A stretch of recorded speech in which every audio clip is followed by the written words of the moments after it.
Assalamualaikum warahmatullahi wabarakatuh. Perkenalkan, nama saya Alvan Pariki. Saya di sini akan mempresentasikan mata kuliah Etika Bisnis dosen pengampu Bapak Joko Suharyanto, SE MM CPOD dengan judul Dokter Estetika Ungkap Daftar Skincare yang Overklaim hingga ditemukan bahan berbahaya hidroquinone. Ya, untuk pandangan mengenai praktik overclaim dalam industri skincare, saya tidak setuju dengan praktek overclaim yang dilakukan beberapa produk skincare.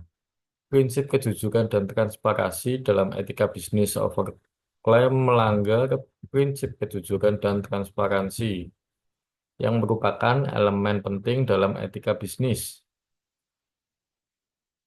Konsumen memiliki hak untuk menerima informasi yang faktual dan realistis mengenai manfaat produk. Klaim berlebihan memberikan harapan palsu dan menciptakan ekspektasi yang tidak dapat dipenuhi. Teori utilitarianisme dalam konteks utilit- utilitarianisme, tindakan harus menghasilkan manfaat terbesar bagi sebanyak mungkin orang. Overclaim cenderung menguntungkan perusahaan sementara merugikan konsumen, baik dari segi finansial maupun kesehatan, sehingga bertentangan dengan prinsip ini. Resiko terhadap kesehatan, klaim berlebihan seringkali mendorong penggunaan produk secara tidak wajar, seperti penggunaan berlebihan pada kulit sensitif yang dapat menimbulkan efek samping, termasuk iritasi dan alergi. Kerusakan kepercayaan jangka panjang. Ketika konsumen menyadari produk tidak memenuhi klaimnya, kepercayaan terhadap brand bahkan seluruh industri skincare bisa tergerus, yang pada akhirnya merugikan perusahaan secara keseluruhan. Masalah etika bisnis dalam kasus overclaim dan penggunaan bahan berbahaya. Masalah etika utama yang terjadi, yang pertama yaitu kejujuran yang dilanggar.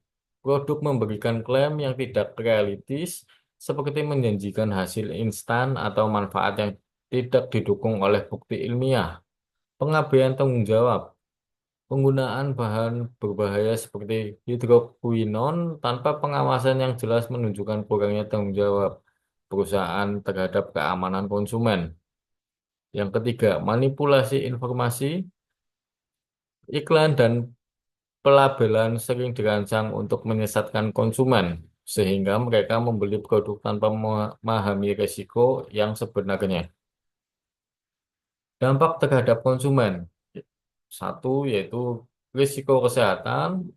Bahan seperti hidroquinone dapat menyebabkan kerusakan kulit seperti hiperpigmentasi atau bahkan komplikasi jangka panjang.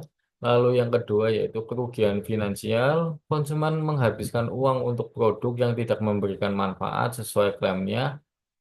Dan yang ketiga, hilangnya kepercayaan. Konsumen cenderung skeptis terhadap klaim produk lain di pasar. Rekomendasi atau penyesuaian untuk perusahaan skincare.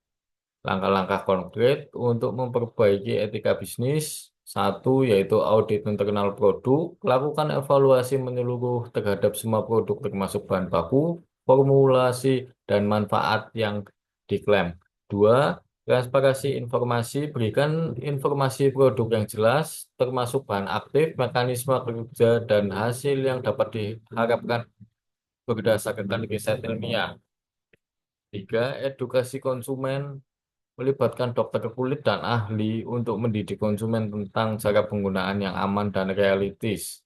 Empat, pengawasan kualitas. Bekerja sama dengan lembaga sertifikat seperti BPOM untuk memastikan setiap produk memenuhi standar keamanan.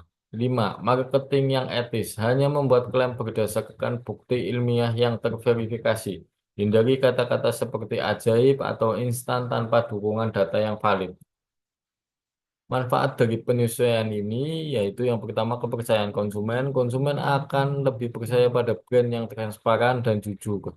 Dua, citra positif. Perusahaan akan dikenal sebagai entitas yang bertanggung jawab dan peduli terhadap konsumen. Tiga, keberlanjutan bisnis. Praktik etis mendorong loyalitas konsumen dan mencegah masalah hukum di masa depan. Lalu pengambilan keputusan berbasis data, regulasi yang berlaku BPOM, Badan Pengawasan Obat dan Makanan, mengatur standar keamanan kosmetik di Indonesia, termasuk daftar bahan yang dilarang dan prosedur pendaftaran produk hidroquinon, misalnya hanya boleh digunakan dengan batasan ketat dan memerlukan pengawasan medis. Permenkes RI nomor 1176 garing Menkes garing per garing 8 garing 2010. Peraturan ini mengatur keamanan kosmetik termasuk klaim yang diperbolehkan dalam promosi produk. Lalu outcome atau dampak dari penerapan etika bisnis dan kepatuhan regulasi yaitu kepercayaan konsumen dengan memberikan informasi transparan dan produk yang aman, konsumen merasa terlindungi dan lebih percaya pada brand. Lalu reputasi perusahaan akan dianggap sebagai pionir dalam industri yang bertanggung jawab yang akan memperkuat citra positifnya. Kesehatan masyarakat dengan mengurangi produk yang mengandung bahan berbahaya, risiko kesehatan masyarakat berkurang dan konsumen lebih sadar akan pentingnya menggunakan produk yang sesuai standar. Dan yang terakhir yaitu keberlanjutan industri mematuhi etika bisnis dan regulasi menciptakan pasar yang sehat dan kompetitif, di mana inovasi didorong oleh keamanan dan kualitas, bukan oleh manipulasi. Ya, berikut presentasi dari saya untuk mata kuliah etika bisnis. Terima kasih. Assalamualaikum warahmatullahi wabarakatuh.